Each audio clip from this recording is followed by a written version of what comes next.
Olá amigos, estamos começando mais um Bet Midrash, comentário da lição da Escola Sabatina.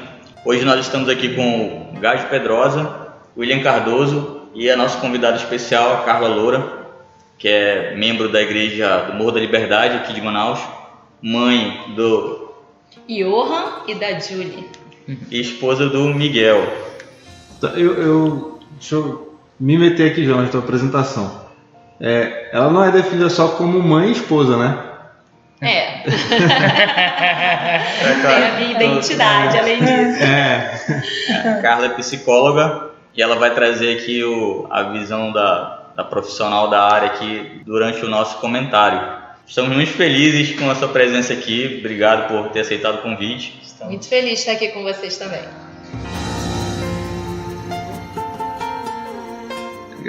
Essa semana eu tô inquieto aqui com esses temas, porque eu tô observando que tem muitas possibilidades de discussão, especialmente quando a gente parte dos conceitos assim, que são conceitos iniciais. Por exemplo, o título da lição é Conselhos para a Família. Aí uma pergunta assim bem filosófica: o que é a família? O que é um conselho, né? O que é conselho? E aí, normalmente essas perguntas filosóficas, assim, elas são meio que a gente define a partir de conceitos muito gregos, né? Linguística, né? A linguística é profundamente influenciada pela filosofia grega. Mas a gente aqui vai fazer abordagens que são hebraicas, filosofia e linguística hebraica.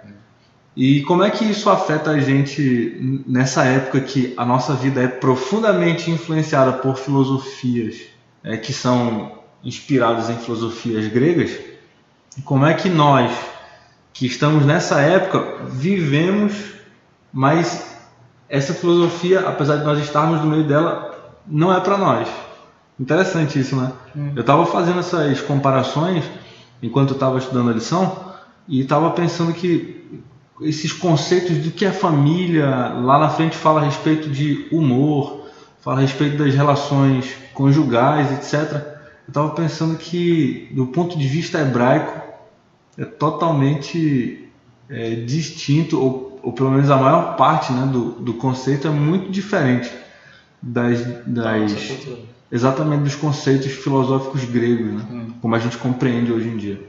Isso é muito interessante para nós, né, porque nós não somos para esse tempo, nós somos para outro tempo. É interessante porque a lição traz logo na introdução, ela fala aqui que não importa o formato que a sua família tem, você veio de uma família, não importa se você foi criado pelo pai, pela mãe, ou só pela mãe, ou pelos avós, ou teve uma família adotiva.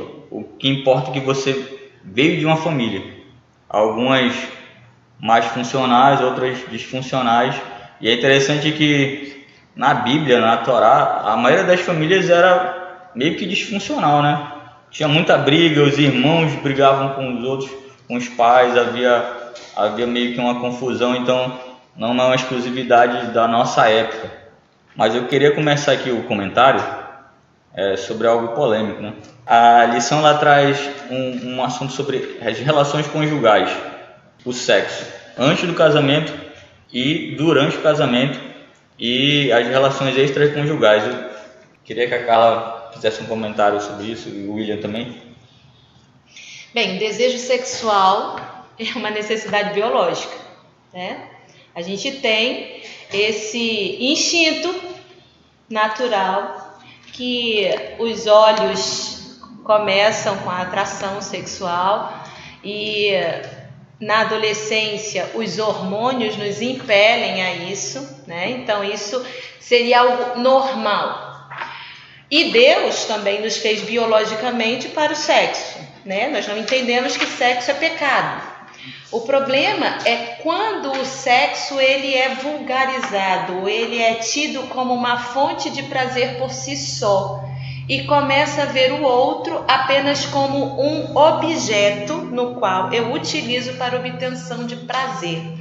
Então isso faz com que as relações se tornem muitas vezes abusivas e causem sofrimento por causa desse uso de um objeto que eu uso e depois descarto. Eu jogo fora porque o interesse meu maior é em mim mesmo, não é no outro.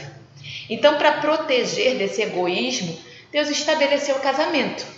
Então, não existe só um momento de prazer sexual, existe uma cumplicidade, existe um compromisso. É desse compromisso que muita gente foge, né? Mas é esse compromisso que preservaria emocionalmente, para dizer que o meu interesse no outro não está só limitado ao sexo, mas à pessoa que ela é. Ela é uma pessoa especial para mim. Ela é uma pessoa pela qual eu quero continuar junto para outras atividades sem ser só sexo. Então, a defesa emocional que o casamento traz para o sexo está muito ligado a isso. Eu tenho o outro não como um objeto, mas eu tenho o outro como alguém que faz parte da minha vida, que vai me completar, vai estar fazendo parte de mais partes da minha vida do que tão somente a parte sexual. Agora, da perspectiva da Bíblia, né? A gente já comentou isso aqui algumas outras vezes, mas o primeiro casal a gente tem que levar em conta o que acontece com o primeiro casal. O primeiro casal, Adão e Eva, eles só tiveram, né, o relacionamento deles sexual após a bênção divina. Então, após Deus perceber, né, que o homem estava só e que isso não era bom, o próprio homem também percebe isso. Na verdade, Deus provoca isso em Adão para que ele perceba que ele estava sozinho através da nomeação dos animais. E quando ele percebe isso, então Deus faz como um casamento a união deles. E assim, então, depois disso, o próprio Adão, ele fala, né, que aquela mulher, ela era então osso dos ossos dele, carne da carne dele, e agora ambos se tornariam uma só carne. Então, a questão do sexo é o momento em que o casal ele tem o máximo, o ápice da sua intimidade. E nessa intimidade eles se conectam um ao outro e eles assim efetivam a imagem e semelhança de Deus que eles pretendem representar na Terra. Então, no momento em que qualquer pessoa, né, tiver um relacionamento sexual antes do casamento, na verdade o que ela está fazendo, biblicamente falando, é se casando. Só que se ela vai se casar para não manter o casamento, então é um tipo de aberração esse tipo de relacionamento, né? Olhando pela perspectiva da Bíblia. Então isso não existe na Bíblia. Então isso é uma profanação de uma instituição extremamente sagrada que vem inclusive antes do sábado, né? Que vem antes de outra instituição sagrada, que é a questão do Shabat, porque ele representa Deus como Criador, e o casamento representa a questão de Deus como também o nosso Criador, mas também como Deus, aquele que promove, né, o amor, que promove a unidade, né, que promove o relacionamento, que ele não é sozinho, então ele cria seres também que não são sozinhos, que não devem ficar sozinhos. E essa união deve ser para promover tanto a proteção de um ao outro, né, porque através dessa intimidade isso vai aumentar o amor de cada um pelo outro, e isso vai ajudá-los a se proteger e a cuidar uns dos outros também, né? Quer falar? Pode falar. Não, é que a primeira aliança que Deus faz na Bíblia Sim. é a família e o sábado. Sim, É porque exatamente. Não são duas alianças, são complementares. Estão conectadas, né? Porque o sábado é para a família, né? Não são duas alianças, é uma aliança só, tem dois aspectos, né? A família e o sábado. Tanto é que, lembrando, né, que o homem ele foi criado no fim do sexto dia. Ou, na verdade, o homem não. A mulher foi criada no fim do sexto dia. Então, quando o homem com a sua esposa celebram a sua família que eles acabaram de formar, é dentro do sábado. Então, a mulher ela chega no final do sexto dia e ela chega então já para formar uma família com o homem, não na sexta, mas no sábado. Então, o sábado e a família são duas coisas totalmente intrínsecas. Exatamente. Que é o que eu estou baseando esse comentário aqui, que eu estou fazendo no livro Alianças de Deus na Bíblia, do professor Lamondelli. Já comentou, né? Eu já tinha comentado isso na lição de Apocalipse, né? A gente estava falando sobre isso. E veja bem, quando eu faço sexo fora do casamento, como apenas fonte de prazer, ele é característica do egoísmo. Quando eu faço dentro do casamento, ele é característica de amor. Então tá aí, Sabe, grande diferencial. Uma coisa que pode ser tola, né? Mas eu achei interessante assim, né? Às vezes a gente não espera isso de artista, né? Mas eu acho assim, eu tenho um respeito pelo Silvio Santos, assim, porque eu acho que ele é um homem que às vezes traz algum tipo, embora tenha algumas comédias, né? Mas ele traz algum tipo de sabedoria. Uma vez ele falou isso, acho que foi, não sei se foi para a filha dele, mas foi lá em público, lá no programa. Ele fala sobre uma mulher ou um homem que vai ter relacionamento com várias mulheres, né? E ele disse que isso não é certo porque tem que ser apenas com uma só, porque senão vai haver comparação. Ah, ela não é igual àquela terceira. Ah, ele não é igual àquele primeiro. Então, ou seja, nessa comparação, isso vai gerar problemas dentro do casamento, né? Isso gera divergências no relacionamento marital, aquela pessoa a qual eu escolhi para lá, né? Pelo menos é declarado, né? Até que a morte nos separe, embora a gente saiba que nem sempre se chega a morte, a separação acontece antes. Sabe o que gera também? Uma coisa que dá muito problema em relacionamentos: ciúme. Sim, certo. A desconfiança. Verdade. Então, por que há comparação? Porque eu sei que a pessoa antes de mim já teve outras e que pode ter outras mais, e porque não se guardou para o casamento, então eu já gero uma desconfiança desse outro e o outro já gera uma desconfiança de mim, e aí começa a desconfiança. Isso é ciúme. E o ciúme muitas vezes é causa de briga, de discussão e até de separação. A minha esposa, ela não está aqui, infelizmente ela não pôde vir, né? Mas ela estava me comentando sobre uma questão que é a seguinte, que é um estudo aí, eu não lembro, ela saberia explicar muito melhor do que eu, mas ela me mencionou que tem um estudo sobre isso, mas que a mulher, ela falou da mulher, do homem, e a minha esposa disse, eu não sei como é que funciona. Mas a mulher, toda vez que ela tem um relacionamento, ela assim, psicologicamente, ela deixa um pedaço dela lá. Né? E isso afeta a vida dela de alguma forma. Então, e não é positiva. Né? Não é positiva. Então, toda vez que a mulher tem um relacionamento, porque ela se entrega, né? Ela quer ser desejada, né? Ela quer ser amada. Só que se ela é só um objeto, então isso é uma frustração pós o relacionamento. Né? Sim. Uma frustração muito ligada a uma desvalorização de si mesma. Então, por isso, quando uma mulher assim não consegue se sentir valorizada, passa por vários relacionamentos e se sente descartável, usada e abandonada, a autoestima dessa mulher começa a ficar prejudicada. Né? Fatores, existem muitas coisas dentro desse âmbito em que trazem o prejuízo, a questão do ciúme, a questão da uma autoimagem negativa, e todo relacionamento, não é só a mulher, para o homem também, todo relacionamento rompido causa sofrimento emocional, causa sofrimento. Não vai dizer que é só a mulher que sofre quando há um rompimento, porque não é. Né? A mulher pode ser mais emocional, mas há um sofrimento, porque todos nós, na relação, de alguma forma nos envolvemos. Uma só carne que a Bíblia fala é um momento de intimidade tão plena, uma intimidade física, mas que envolve também as questões emocionais.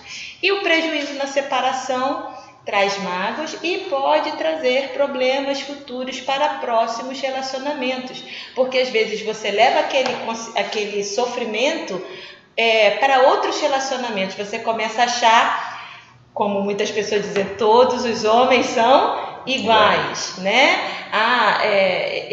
O meu outro relacionamento eu sofri com isso, nesse eu posso estar sofrendo também. Então as pessoas já entram numa defensiva, num preconceito, num julgar o outro, até mesmo antes de o conhecer. Isso vai atrapalhando os futuros relacionamentos. Olha só, agora me diz uma coisa, por exemplo, me corrija se eu estiver errado, né? Mas eu fui no médico uma vez, um problema que eu estava na minha perna. E aí o médico, um dos médicos que eu fui, você tem tal problema e essa é a solução.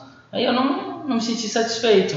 E eu fui em outro médico. O outro médico ele disse: olha, você tem tal problema e esse problema ele funciona assim, ó. Ele me explicou todo o processo e isso me deixou satisfeito, porque a explicação que ele me deu eu entendi. Porém, mesmo com a explicação dele, eu não tenho como curar o problema a não ser com a medicação. Agora, problemas que são relacionados à nossa psique, né, ao nosso psicológico, quando eu compreendo, eu entendo, né, que quando nós conseguimos compreender o problema, e é para isso que eu acho que o psicólogo nos ajuda a fazer com que a gente compreenda o nosso problema, é nós mesmos que somos, além de, claro, a gente usa remédios, enfim, mas somos nós mesmos que somos os autores aí da solução desse problema. Então, quando a mulher, por exemplo, ou a questão do homem também, né, ele entende que, na verdade, essa vida de busca por um par perfeito, que, na verdade, eu acho que é o que acontece ao estar se relacionando com muitos parceiros. Então, quando o homem ou a mulher ele compreende que, na verdade, aquilo ali não é apenas uma questão promíscua, mas também é uma necessidade interna, que talvez é a falta do pai, ou algum problema com a mãe, ou qualquer outra coisa psicológica que a pessoa passa interiormente, mas ela não sabe que ela tem isso, mas no momento que ela descobre, ela, quem sabe, consegue melhorar essa... Quando você sabe qual é o problema, é mais fácil de lidar com ele, porque aí você já o reconhece e você já o vê. E é isso mesmo que acontece na terapia, né? Os psicólogos não vão te dar a solução, eles vão te ajudar a encontrá-la por si mesmo. Mas às vezes a gente precisa do olhar deste outro de fora, porque dentro, tão próximo do problema, eu não consigo vê-lo, eu não consigo me encontrar ali. Mas quando a gente tem e pode ser por diversos motivos, não há um padrão, né? Mas pode ser por diversos motivos, pode ser pela pura busca do prazer, pode ser cultural, pode ser porque eu aprendi que homem que é homem tem que pegar um monte de mulher, entendeu? Não precisa ser necessariamente a busca de uma parceira ideal. Né? E pode ser que esse parceiro ideal nunca exista. E isso é uma cultura que a gente forma. É uma cultura, né? Então, pode ser por diversos motivos pelos quais a pessoa esteja buscando no sexo um preenchimento de um vazio interno, de uma necessidade. Mas o que eu quis dizer é que a pessoa não percebe isso, né?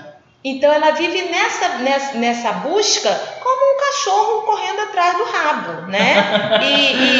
E pode nunca conseguir encontrar. Sim.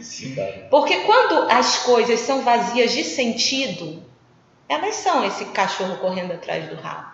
Então, para que as coisas façam, para que você se encontre, para que você sinta que aquilo é o sentido que faz isso, o sentido te completa. Como você se sentiu naquele momento que o médico explicou, e aí você entendeu, então agora eu tenho motivação para fazer o que o médico mandou, porque agora eu entendi, encontrou sentido.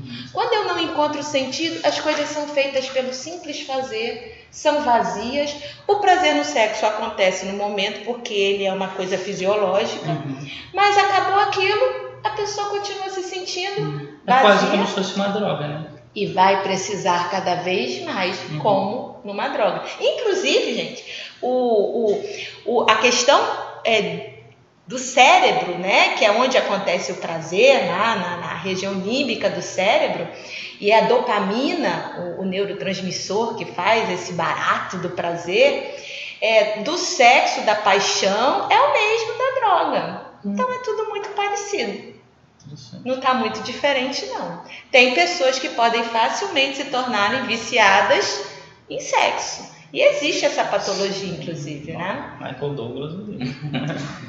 Então, quando as escrituras elas falam para você amar a pessoa certa, para você buscar a pessoa que você ame, que seja a pessoa com que você se casa e compartilha a vida, na verdade ela está querendo te prevenir de coisas que podem te prejudicar mais na frente, né? E eu acho que legal a gente falar isso aqui.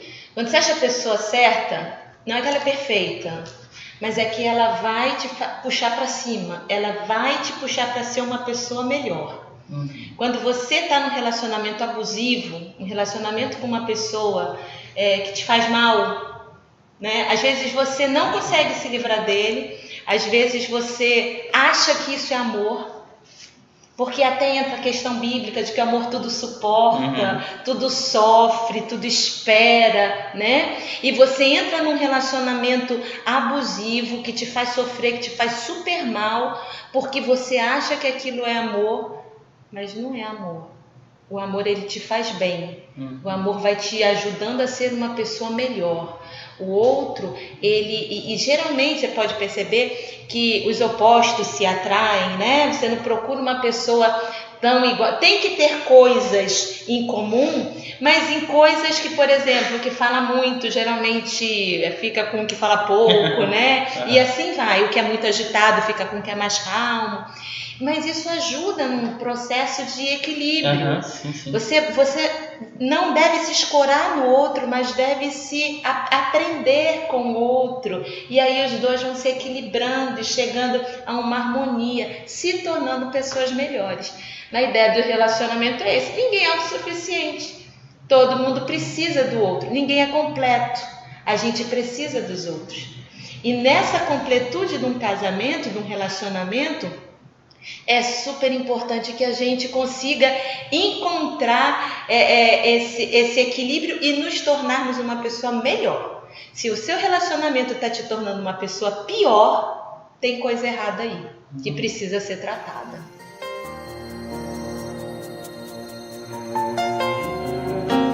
Eu vou ler aqui um trecho do livro O Lar Adventista, capítulo 26, diz assim: a condição física e mental dos pais é perpetuada nos filhos, e esta é uma questão que não tem sido devidamente considerada.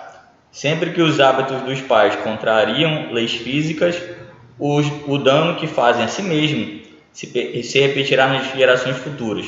Pela cultura física, mental e moral, todos podem tornar-se co-obreiros do Messias. Muito depende dos pais, depende deles se trarão ao mundo filhos que se mostrarão uma bênção ou uma maldição. A lição trata também sobre esse tema, sobre os filhos, o legado que os pais deixam aos filhos. Se eu não me engano, a questão o boom da genética sai no século XX, né? Acontece no século XX, né? E isso aí foi escrito no século XIX, né? Então, isso é impressionante, né? Muito.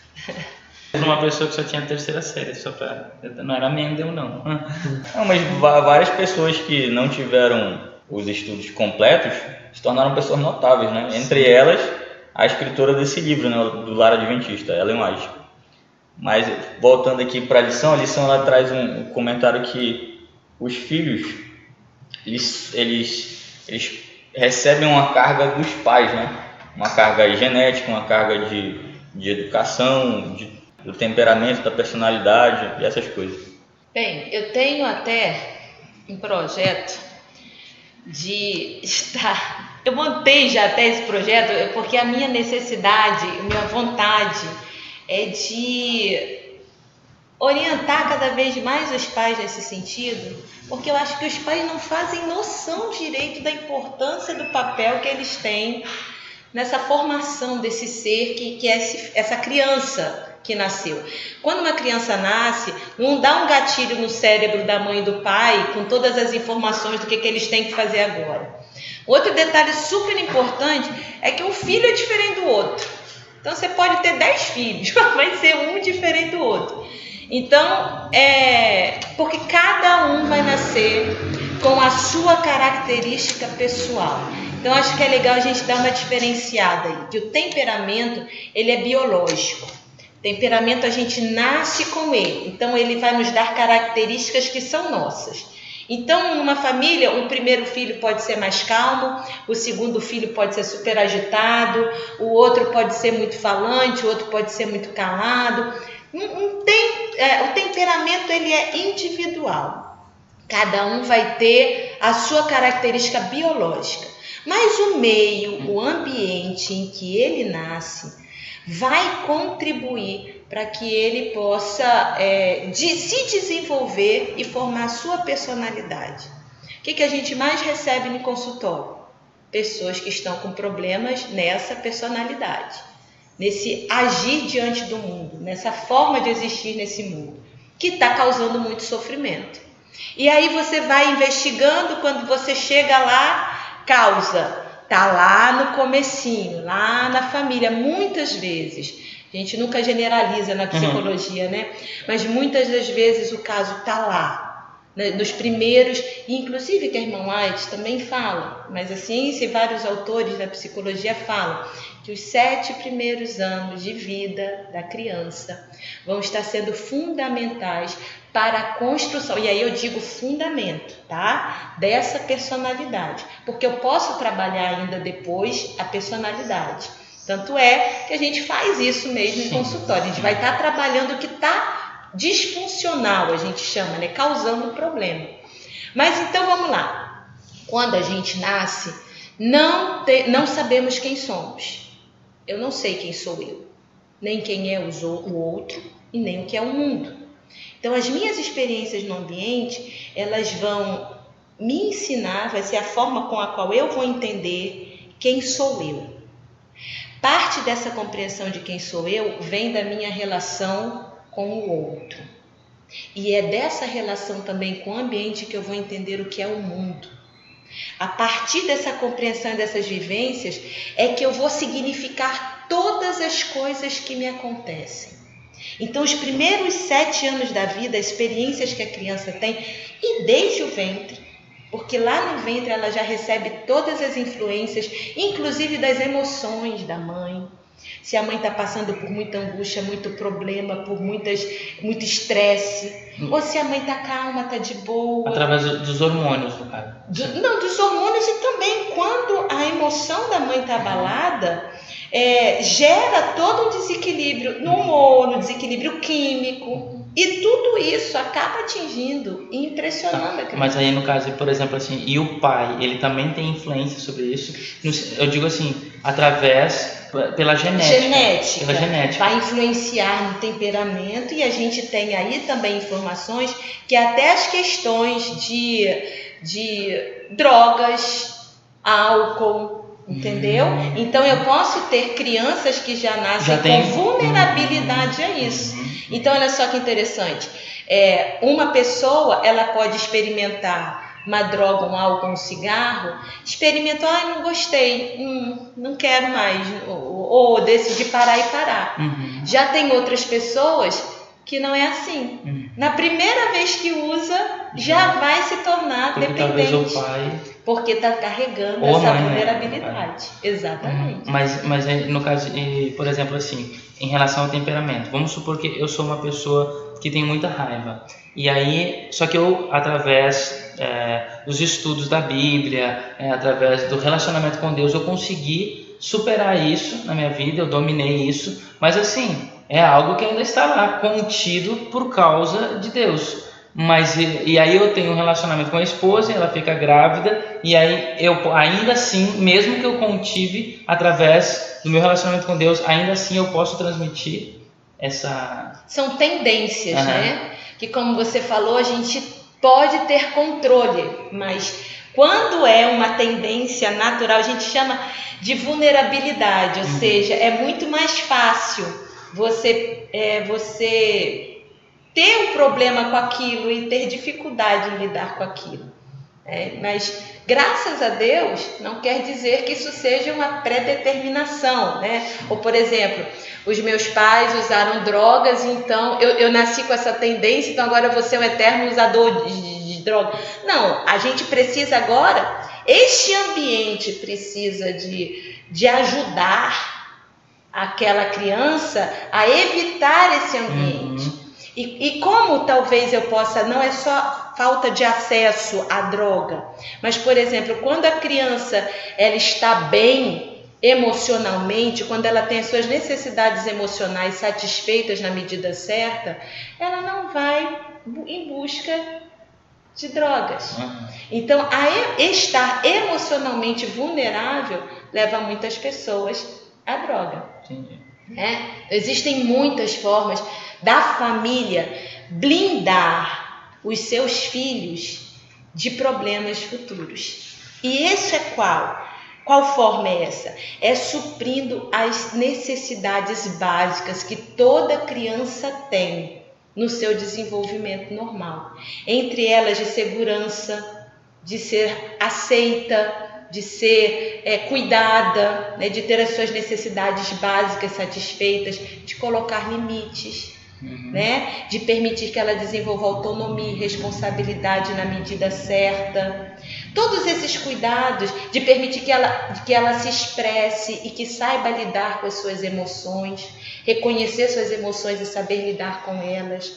Tudo isso vai ajudar com que a criança cresça e se desenvolva de uma forma harmoniosa e com uma personalidade positiva, uma personalidade assertiva, né? Como a gente chama. Olha, então tu falaste aí sobre a questão da disciplina, né? Do limite, né? Limite que lembra a disciplina.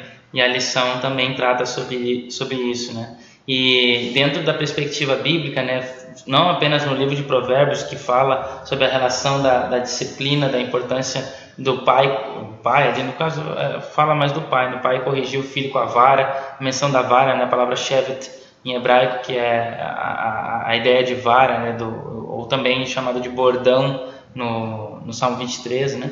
E enfim, então a importância do pai utilizar a vara, ou seja, a disciplina para limitar o filho, as ações do filho, para que não como tu disseste agora há pouco, ele não invada o espaço dos outros, né? Ou ele faça algo que prejudique os outros, que vai consequentemente prejudicar a si mesmo.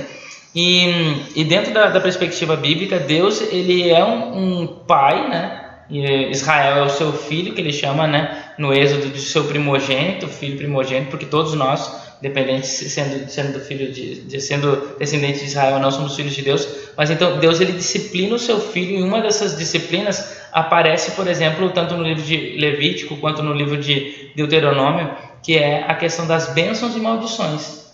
A gente chama de Parashá, que é a porção, né, do livro de Deuteronômio, que fala, o nome da Parashá é Re, porque diz assim: veja que eu coloco diante de ti as bênçãos e as maldições, escolha a bênção para que vivas. Então, e entre as maldições que são mencionadas estava a questão de ser arrancado da terra, levado para uma terra que não lhe pertencia, e lá ter várias doenças, vários problemas, e ser açoitado e maltratado pelo povo daquela terra. E de fato o povo de Israel, no decorrer da história, se afastou de Deus através da adoração de ídolos, né, de outros deuses.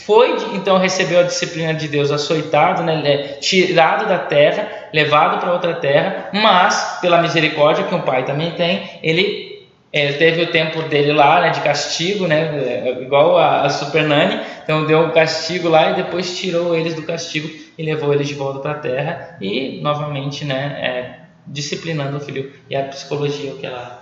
Eu queria que o senhor me explicasse isso de novo, porque acho esse ponto muito importante.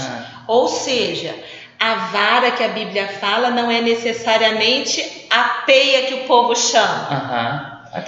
Porque muita gente diz, não, aí a Bíblia diz que é a vara, e entende essa vara como a surra, como castigo físico. Mas veja, aí dentro da Bíblia a gente tem dois tipos, né, eu vou dizer assim, de disciplina. Uma disciplina emocional e uma outra disciplina que é física, porque eles tanto sentem dor física quanto também sentem algum tipo de dor emocional. Por exemplo, quando eles estavam no cativeiro, que a gente pode entender isso como uma dor emocional,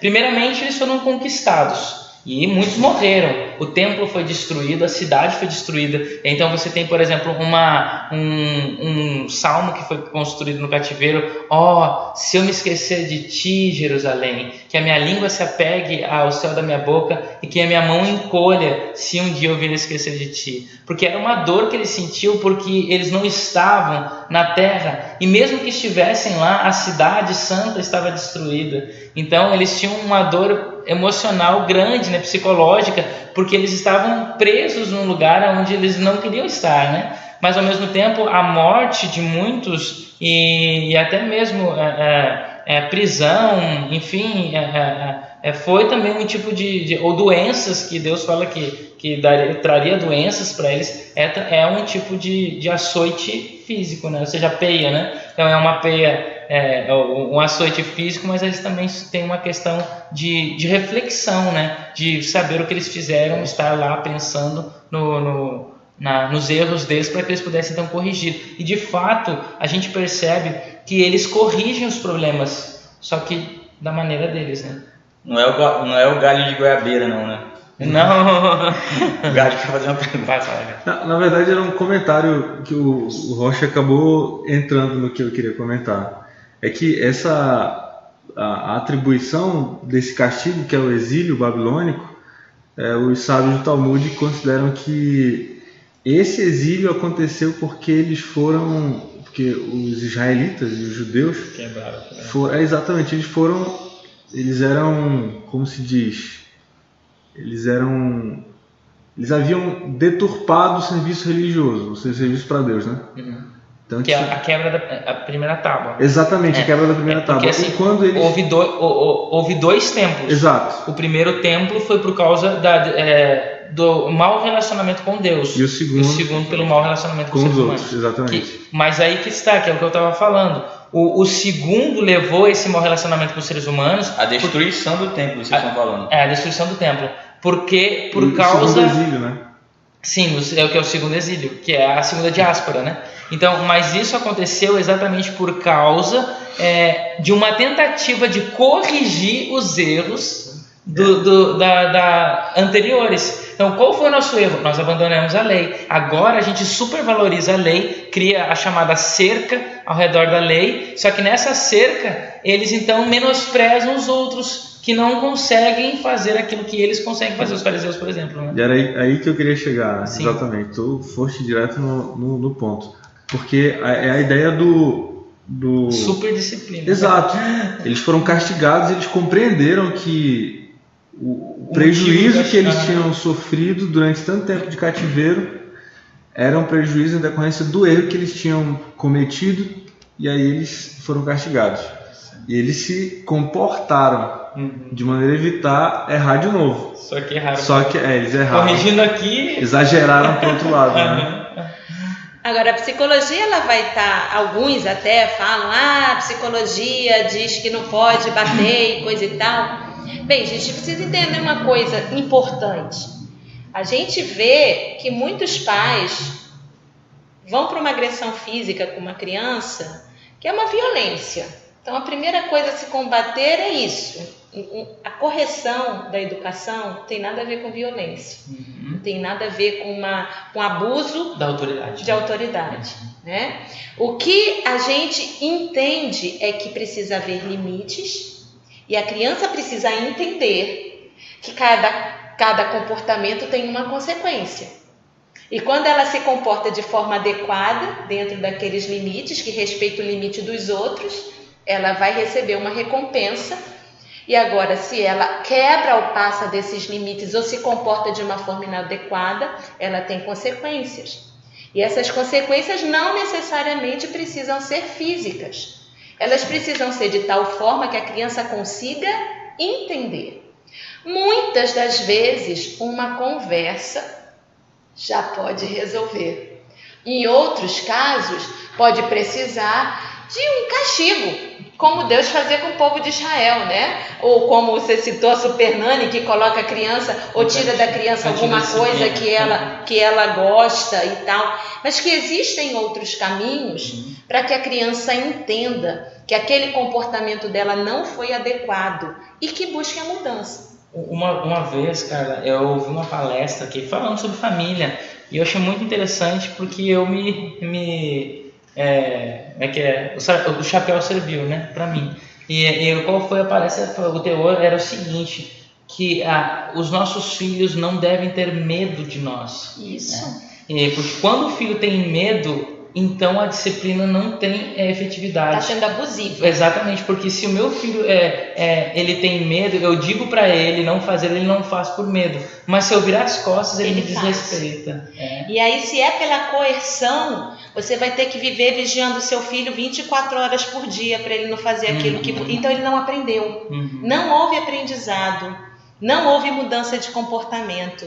E o nosso objetivo na educação é fazer com que a criança aprenda e tome para si, faça parte dela. Quando isso acontecer, não precisa ter ninguém olhando. A escolha vai ser dela. José, quando chegou lá no Egito, não tinha ninguém olhando. O pai dele não estava lá, mas aquilo já fazia parte dele. A decisão foi dele. E esse caráter formado foi um caráter formado nos seus primeiros anos de vida. Por isso é muito importante esses primeiros anos de vida que os pais têm nessa construção desse caráter, do seu filho conseguir entender que não é porque vai te deixar zangado, não é isso, é pro bem dele. Ele errou com 10, mas acertou em 1, né? E quando a criança se sente amada, entendeu? Ela vai conseguir entender que o que você pede para ela é pro bem dela. Não é algo, por exemplo, a gente vê hoje o estresse da vida, muitas vezes a criança apanha e não sabe por quê. Aliás, às vezes ela apanha de graça, porque o pai está frustrado, chateado com o que aconteceu com ele lá fora. Né? Chega em casa frustrado, qualquer coisa que a criança faz, ele vai e desconta na criança. E ele está apanhando de graça. A repreensão, o castigo, não surte um efeito positivo nele. Pelo contrário. Sim. Ele fica desentendido, ele fica sem norte, ele não consegue entender e fica sem o valor da disciplina propriamente dita. Né? O livro de Provérbios, ele traz digamos assim, a nota do livro de Provérbios é que o pai ele tem que tirar um tempo para dedicar ao filho, para ensinar ele. E hoje em dia a gente vê isso muito pouco. O pai dedicar um tempo para ensinar alguma coisa para o seu filho, para criar um laço, como a gente falou nas lições anteriores. Esse tempo que é reservado para o pai e a mãe dedicarem um tempo para criar um laço com o filho é extremamente importante para que ele tenha relacionamentos, quando ele for mais jovem, mais adulto, saudáveis, né?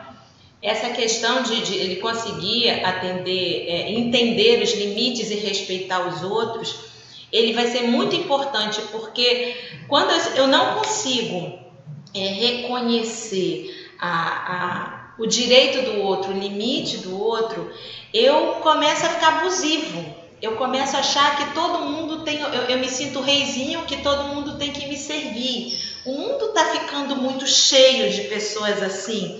E o problema é que as pessoas acabam sofrendo muito com isso, porque essas pessoas se tornam insuportáveis. A sociedade rejeita esse tipo de pessoas. Então, quando os pais não conseguem dar esses limites, a criança não consegue desenvolver o autocontrole, ela fica com uma disciplina insuficiente, então a vida dela não consegue progredir, está sempre o tempo todo sendo rejeitada, ficando de lado, porque não sabe lidar com as pessoas, lidar com o respeito e com os limites. Então traz um prejuízo enorme. Isso acontece tanto com os pais que são indulgentes, né, negligentes, deixam a criança ao seu bel prazer, quanto aqueles também que têm uma superproteção. Então eles acabam gerando na criança essa falta de limites. Ou limitou demais, ou não deu limite nenhum. E os dois vão trazer prejuízos para essa pessoa durante a sua vida adulta.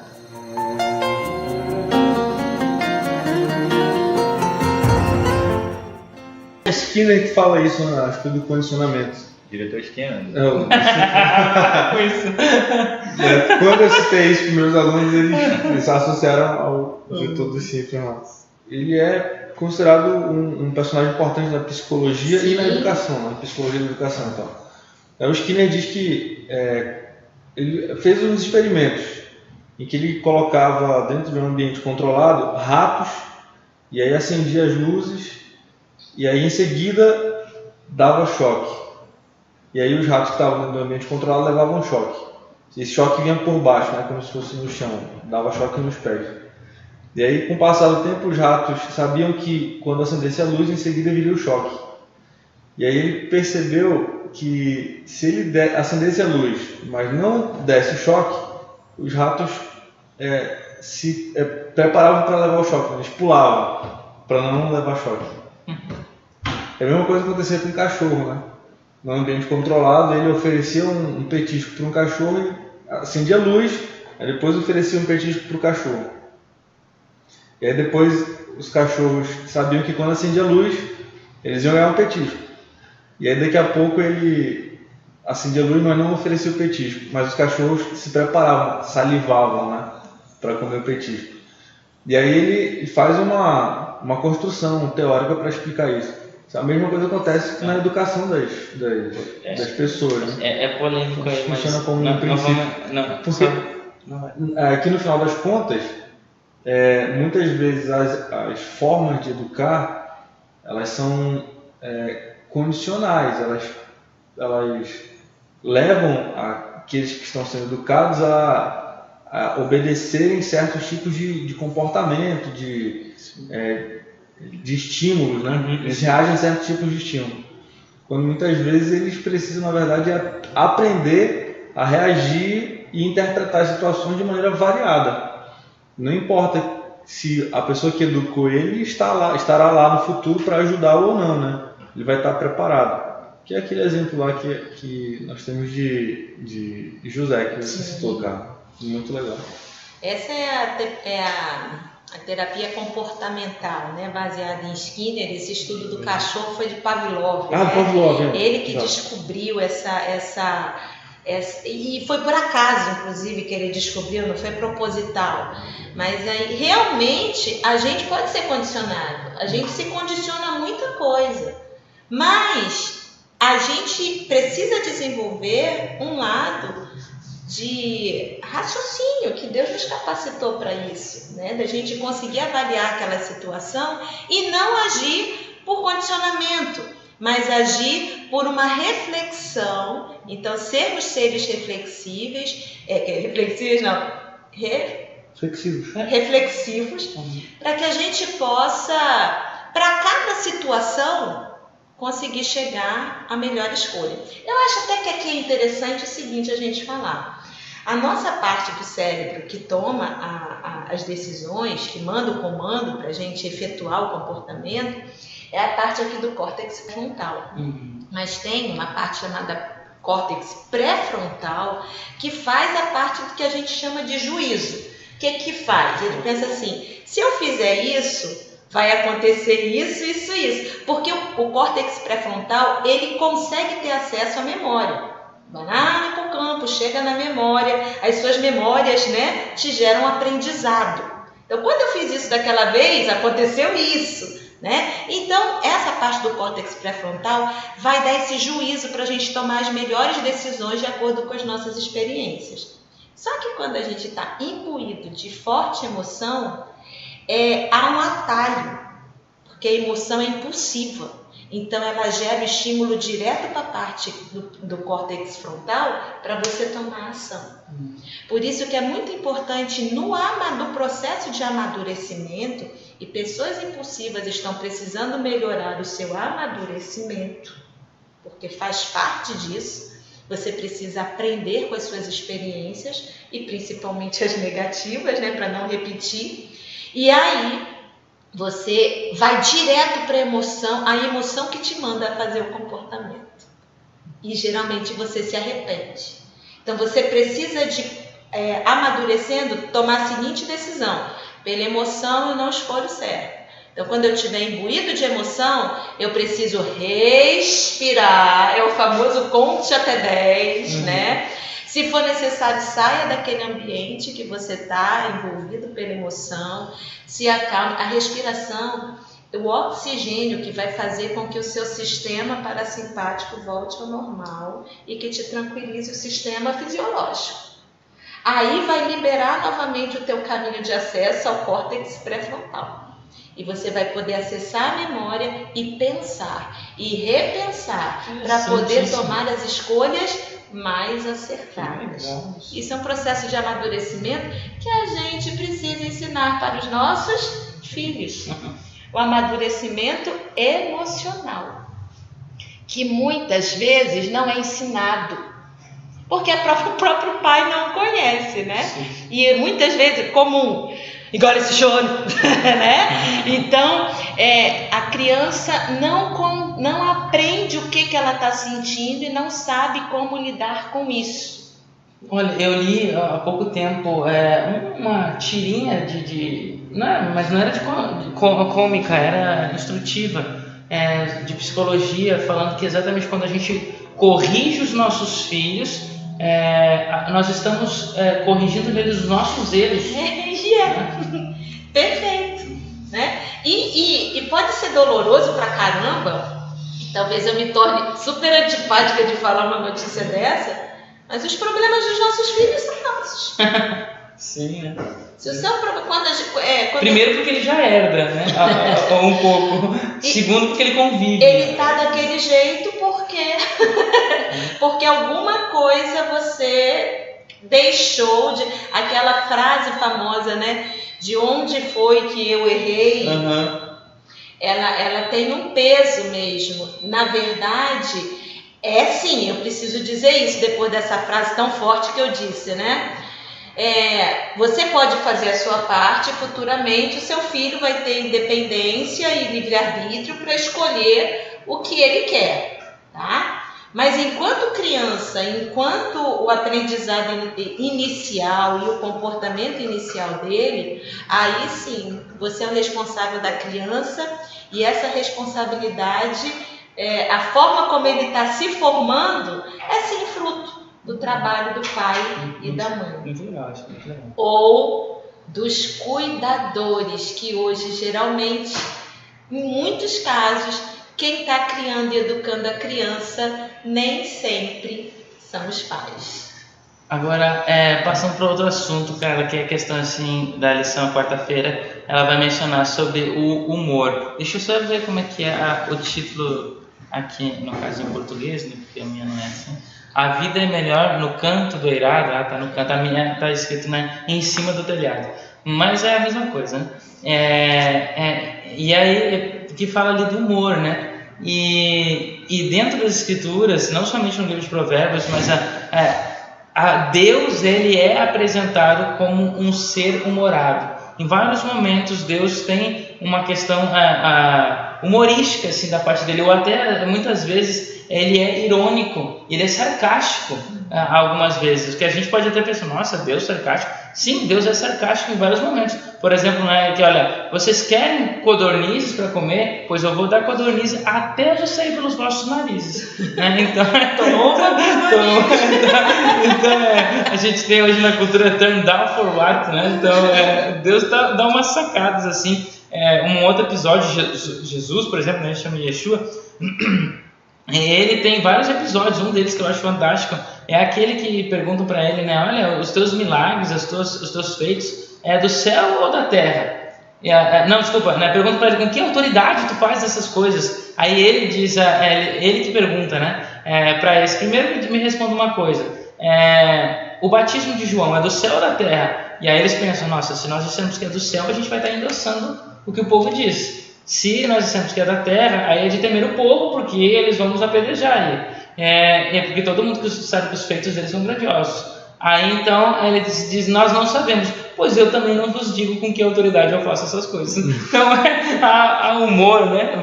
Vários momentos assim, a questão de humor, né? E isso em relação assim à vida, né? O que a psicologia, ela tem alguma coisa que ela fala sobre viver uma vida bem humorada, é importante ser humorado na vida. O humor, ele é uma forma de lidar com problemas, ele quebra o gelo, né? Você vê aqui, os humoristas, eles falam de problemas, mas de uma forma que se torna mais aceitável e que as pessoas levam aquilo de uma melhor, né? E o humor tem esse poder. E rir dos próprios problemas, né? E rir de si mesmo. Rir de si mesmo, gente, gera mostra que você já tem um autoconhecimento, uma autoaceitação, uma autoestima suficiente para poder te aceitar com suas qualidades e os seus defeitos, saber que ninguém é perfeito, nem você, e saber que todo mundo está em processo de construção e que eu posso eu posso aprender com os meus próprios erros. Então, isso já é uma maturidade. Quem tem a habilidade de rir dos seus próprios erros já conseguiu uma maturidade emocional muito importante. Mas vamos lá. Quando o humor, ele tem o poder de quebrar o gelo, ou seja, ele atrai as pessoas. Você vê que todo mundo gosta de estar perto de quem é bem-humorado, né? Que essas pessoas, elas têm um imã. O bom humor atrai as pessoas. Interessante que a pessoa bem-humorada, ela não precisa nem ser bonita. Você disse que a sociedade, ela tem muito essa questão da beleza, né? E as pessoas atraem pela beleza. Mas a pessoa bem-humorada, ela não precisa nem de ser bonita. Então, às vezes, é uma estratégia que as pessoas usam, né? Para poder atrair as pessoas. É o Chandler, né? Porque se a pessoa... Se aquele que está sendo conquistado fica rindo, ela fecha os olhos assim e vê menos. Percebe que é feio. Né? Agora, além de atrair para si, o humor ele também contagia. Você vê que quando uma pessoa tá rindo, você dá uma gargalhada. Já tem até alguns flash mobs que acontece isso, né? Que a gente vê aí nas redes sociais, que uma pessoa começa a rir, daqui a pouquinho tá todo mundo rindo. E mesmo que não seja no flash mob, todo mundo sabe que o sorriso contagia. E ele faz bem. A Bíblia diz, né, que o sorriso é bom remédio, né? Agora, o contrário também é verdade. A tristeza. A tristeza também é contagiante. E aí a gente tem um detalhe.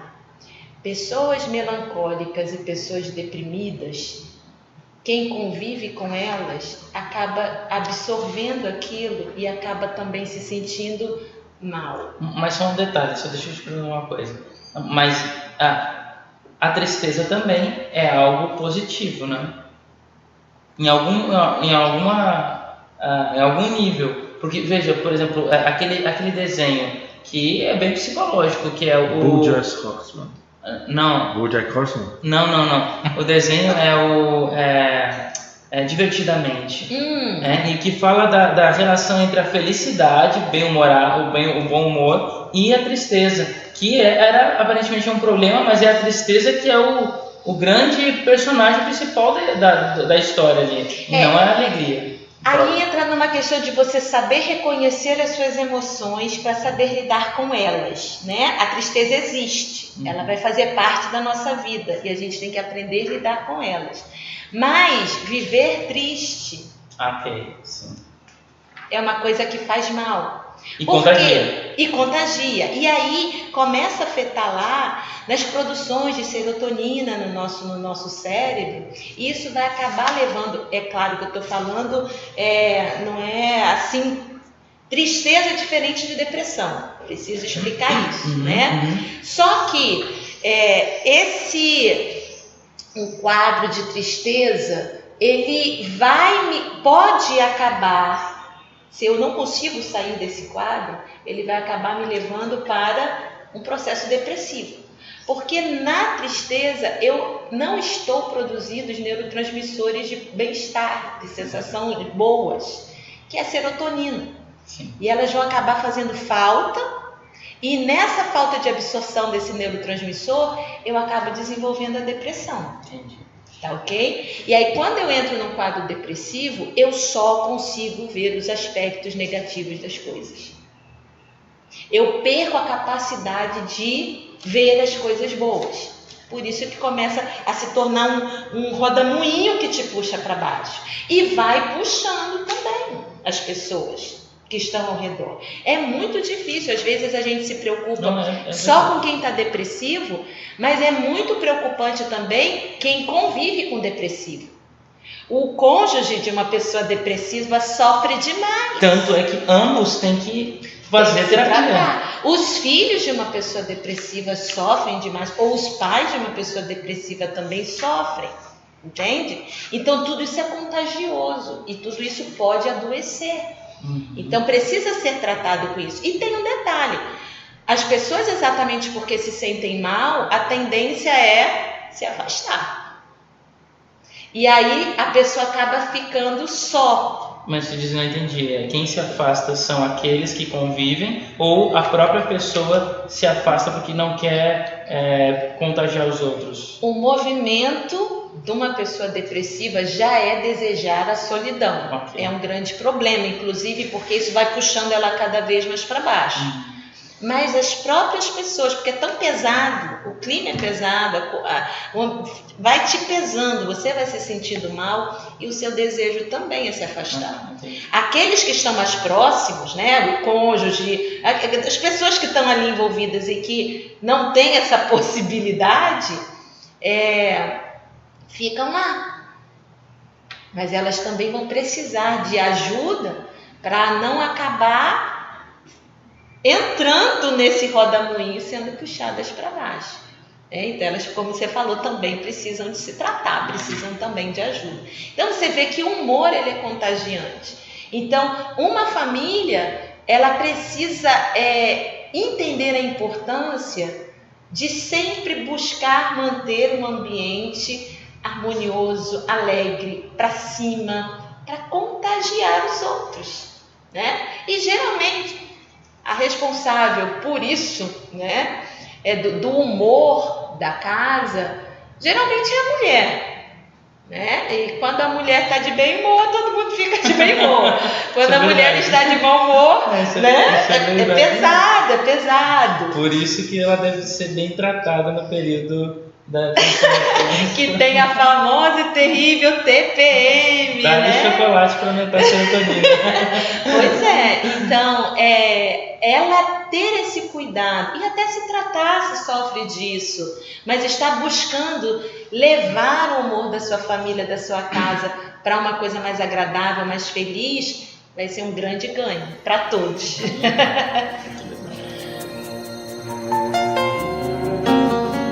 Eshet Hayo, em Provérbios capítulo 31, versos 10 até o verso 31, traz um poema sobre a mulher virtuosa, que é um poema que cada verso começa com uma letra hebraica, né? Com o alfabeto hebraico, né?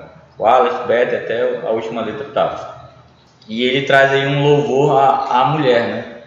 É uma mulher que trata dos negócios dela, que cuida da família e tudo mais. É interessante que na liturgia judaica aqui, que nós convivemos mais perto, esse poema ele faz parte da sexta-feira à noite de uma família judaica, né?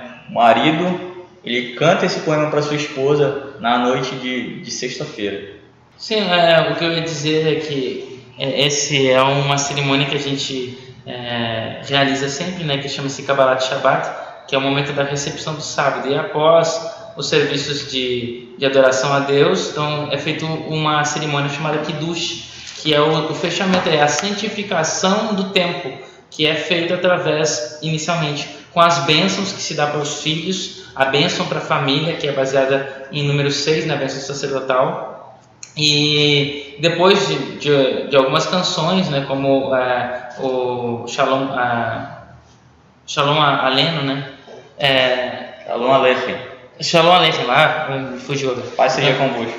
Então, depois de algumas canções como essa, que é Shalom Aleichem, é uma canção, inclusive, que é um convite aos anjos que participem da adoração conosco, da recepção do sábado. E depois disso, tem um momento que o marido, ele toma a sua esposa e ele canta para ela o Eshet Hayo, que é esses versos, né, de 10 a 32 de Provérbios, capítulo 31, né? Uhum. Então, e essa canção é exatamente falando, né, de uma mulher que ela é bem resolvida na sua casa, ela cozinha, ela é forte, ela recebe os estrangeiros, ela se veste bem, ela veste os outros também. Ela é a diretora, a chefe de um lar, extremamente responsável.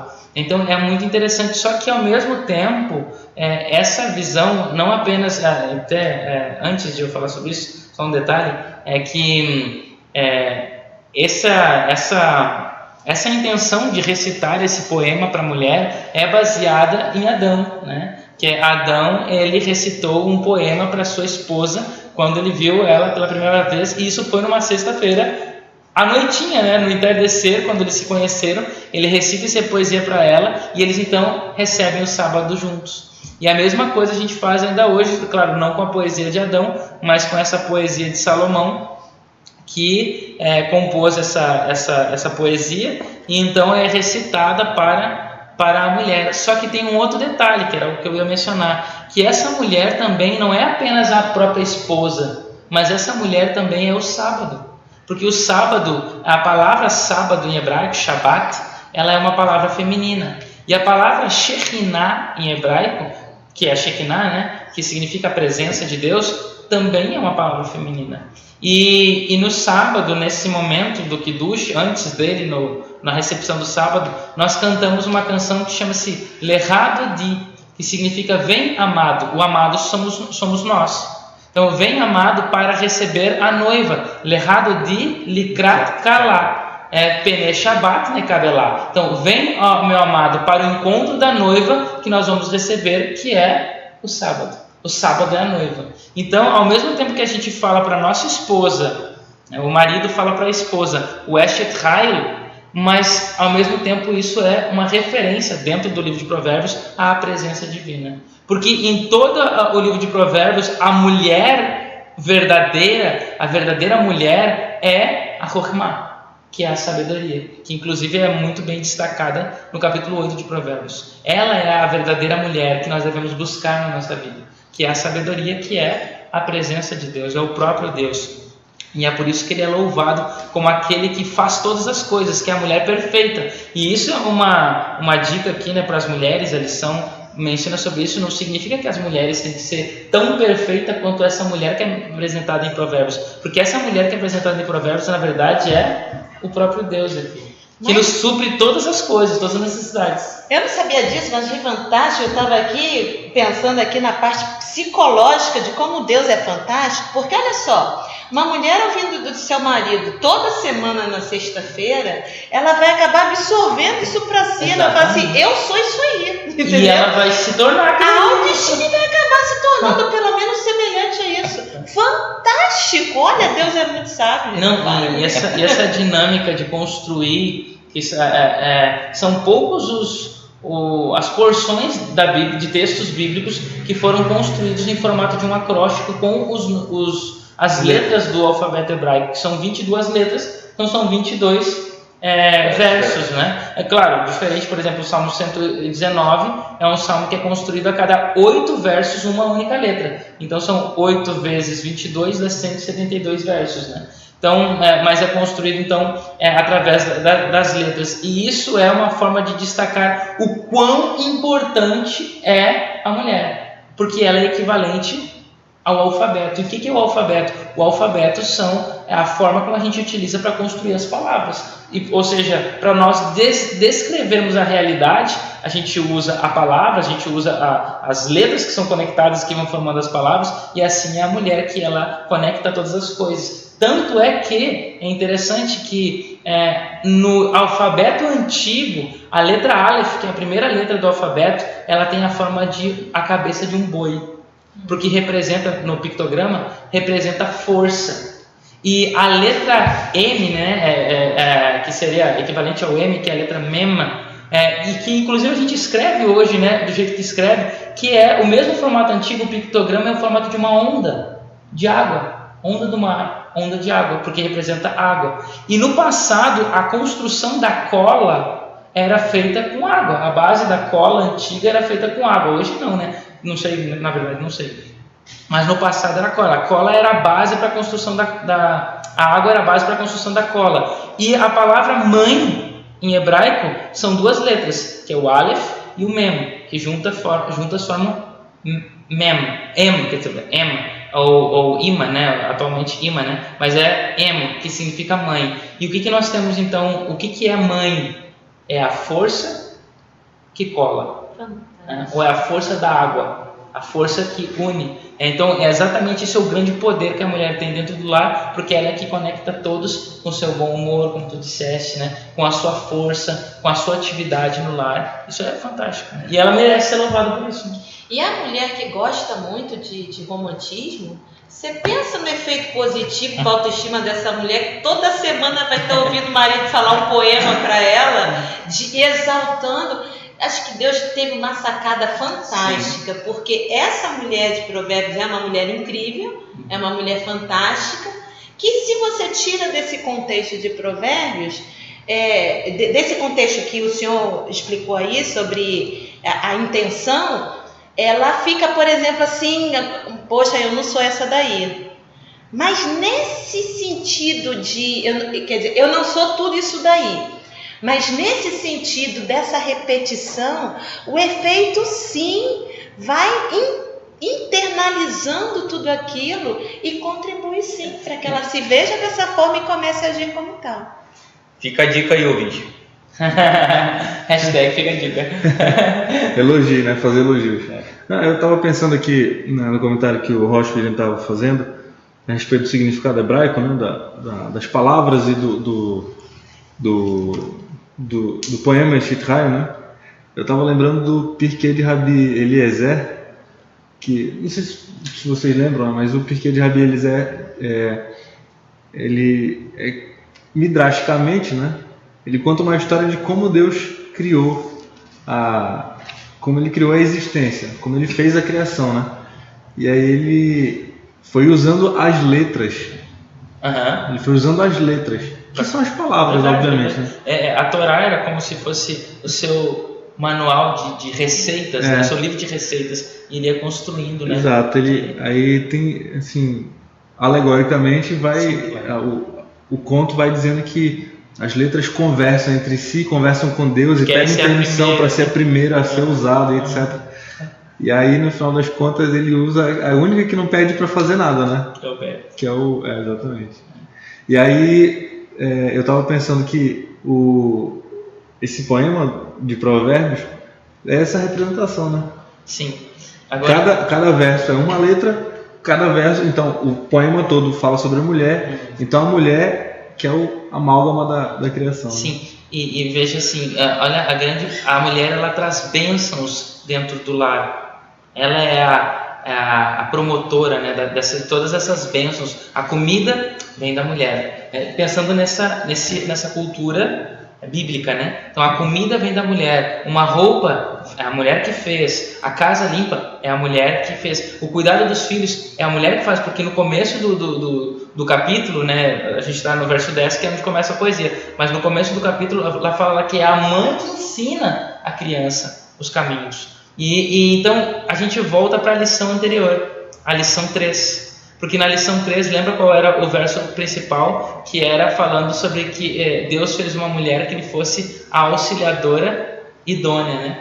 E eu falei que a questão da auxiliadora é uma menção, né, do próprio Deus. Porque a palavra Ezer em hebraico, que significa ajuda, é uma palavra que está sempre relacionada com Deus. Deus é a ajuda. E aqui a mulher virtuosa é a ajuda, é aquela Ezer, é aquela ajuda. Porque ela, assim como Deus traz bênçãos a nós no mundo, a mulher é aquela que traz bênçãos para todos no lar. Pois é, eu estava pensando que a centralidade que é a figura feminina da mãe, né, especialmente. Sim. A mãe e da esposa, óbvio, dentro de um lar. Porque sem ela não há a bênção da criação, né? Uhum. E, claro, né, é a mulher que tem a maior proximidade com o Criador.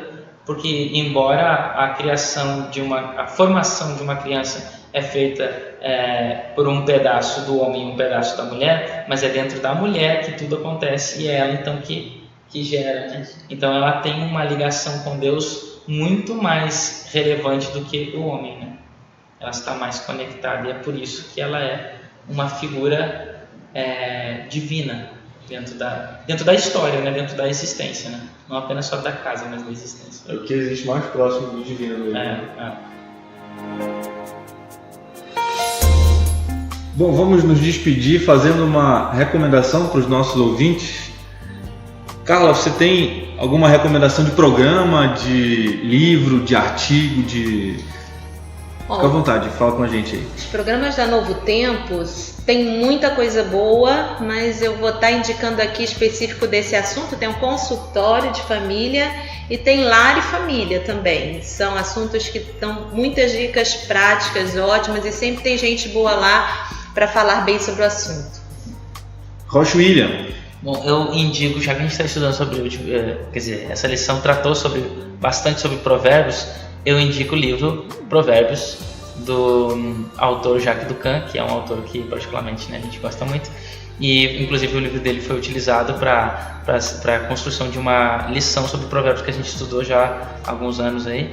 E esse livro é Proverbs, né, em inglês, mas ele pode ser encontrado como um e-book no Kindle, né, e é bem baratinho e também bem fininho, né, bem rápido de se ler ele. E de repente também o comentário é genial, comentário bíblico também, né, da Igreja Adventista a respeito de provérbios. Sim, verdade, tem comentário bíblico adventista. Interessante. Jonas? O Lar Adventista, o livro que eu citei, da escritora Ellen White. Bom, amigos, nós ficamos muito felizes de compartilhar esses momentos com vocês.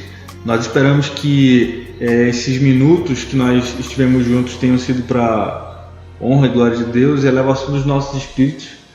Eu espero que você goste, compartilhe com seus amigos, com sua família, com a sua classe de escola sabatina, com um pequeno grupo, com as pessoas que você achar que merecem e que precisam desse podcast. Nós somos o Bet Midrash, um programa da Comunidade Judaico-Adventista de Manaus, pertencente à Associação Central Amazonas da Igreja Adventista do Sétimo Dia. Nós estamos muito felizes de compartilhar esse programa com vocês e esperamos que você nos acompanhe nas redes sociais. Nós estamos com quais endereços, Jonas? Lembra pra gente aí. @BBT Manaus. Tudo é BBT Manaus. Tudo é BBT Manaus, marca registrada nossa. Pode procurar a gente no Instagram, no Facebook, no Twitter, YouTube, Spotify, SoundCloud, Castbox, a gente está lá. Gente, até logo. Deus abençoe vocês. Tchau.